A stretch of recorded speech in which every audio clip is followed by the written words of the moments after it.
Hello, welcome back to my channel Christian Faith and Fiction. My name's Lou, and today I'm going to be sharing with you some of the books I think I might like to read in September.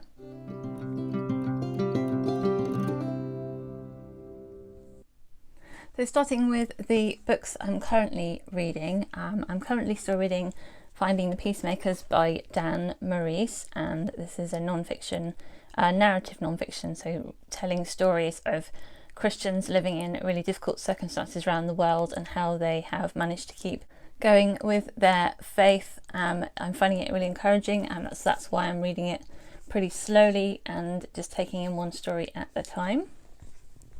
I'm also currently reading Secrets in the Mist by Morgan L. Busse. I'm reading that on ebook, and that is a steampunk fantasy novel. I may be finishing that one during August, but I don't know. If not, I'll finish it in September. And then I have read maybe a couple of chapters of To Save the King by Rachel Hauck, and this is the second book in the True Blue Royal series, so I'm hoping to continue with that one. And for books that I want to start, there's a poetry collection coming out called We Are the Winter People by Jenny Rowbory. And Jenny is somebody who I followed on Twitter on my personal account for a number of years. She also has the same condition as me. She has ME, but she has it severely, and she also has a number of other conditions. And she has put together this collection of poems which are about all sorts of things. Let me read the description. We Are the Winter People is the collected works of Jenny Rowbory. The diverse range of poetry deals with love, loss, and the poet's ever-changing relationship with faith. Despite the struggles depicted within the work, it is an ultimately empowering collection, filled with strength, determination, and hope. Jenny is currently completely bedridden. She's also had problems with her spine, I think, her neck, so she's only able to look straight up in the air, so she can only see like one patch of the ceiling, and she is trying to get some life-saving, life-changing surgery in America. I think there's only one surgeon who can do it, so she's released these collection of poems to raise money that she can get out to America to get this surgery. Her life is just, I can't imagine having the condition I do and not being able to leave the bed, and she's obviously got a lot of other complications as well, other conditions, so I'm wanting to support her both by buying the Kindle book and also by encouraging other people to go ahead and buy it, even if it's not something that you might read right now. It's definitely worth supporting her.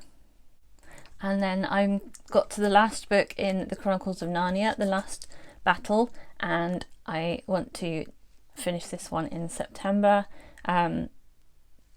This is all kind of like end times metaphors, and I've read it before. Obviously, it's not one of the ones I keep reading over and over, but so I'm less familiar with this one than some of the others.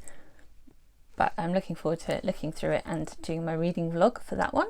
And then I picked out a couple of books that I might like to get to. I haven't read a mystery for a while now, and this one is on my shelf. It is Chasing the White Lion by James R. Hannibal, which I think is kind of it's the second book in the series. I read the first book a while back, and then I pre-ordered this one and got it when it came out, and it's been sat on my shelf ever since, and I enjoyed the first one.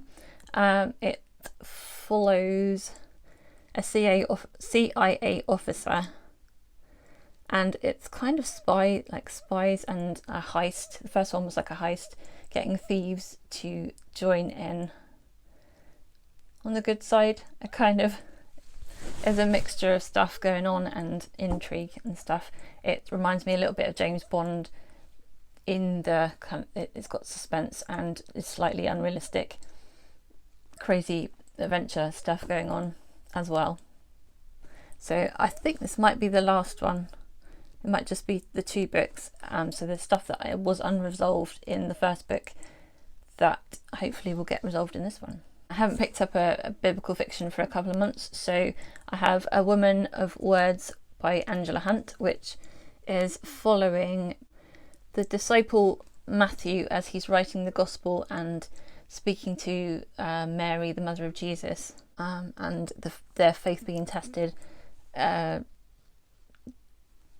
many years after Jesus has died. I think maybe it goes back into when Jesus was alive as well, because they're talking about them writing the gospel. So we'll see. But it sounded good to me when I picked it up. It's the third book in a series, and I haven't read the first two, but I think I'm familiar with the story of Jesus, so I'm thinking I probably won't be spoilt for anything that happened before. So those are a selection of books that I picked out that I might like to read next. Let me know down in the comments if you know what you'd like to pick up next, whether that's the next book or the next month's worth of books.